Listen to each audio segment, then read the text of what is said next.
Gusto mo bang kumita ng extra income online?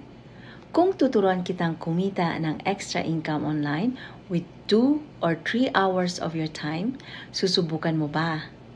Ako nga po si Maria, originally from the Philippines and now residing here in Ontario, Canada. Kasama ko po ang aking pamilya. I'm a full-time nurse and a mom of 2, and also I run my online business on the side part-time.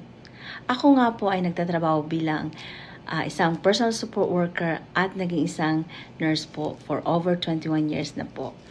You may wonder po, why start a side hustle when you already have a stable income? Totoo po yan, pero why start for a limited income when you're able to increase your income?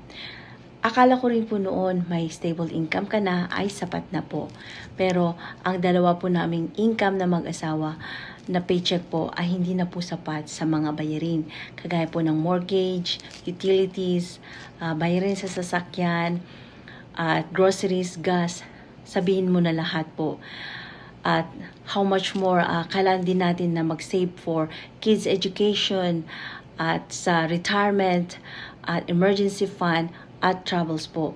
Kaya napag-isipan kong maghanap ng ibang paraan po. Kaya thank God He led me to this online opportunity po.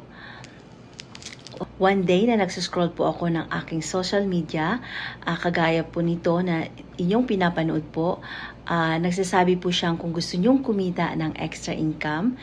Syempre po, cautious po ako pagdating sa online po.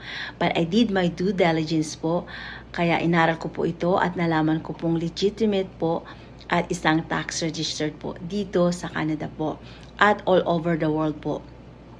At nalaman kong no selling, no bagging your friends and family, at hindi mo na rin kailangang maging tech savvy kasi lahat po ng training ay video-based at easy to follow step by step.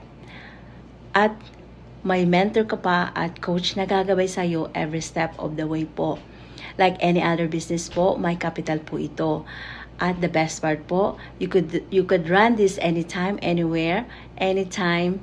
Ang kailangan mo lang ay isang laptop, cellphone, at internet connection ay pwede na po. I'm so grateful po sa business na ito. At kung kayo po ay relate po dito, message me and I send you the link of the info session on how to start your own online business. And I can't wait to see you in the inside. God bless.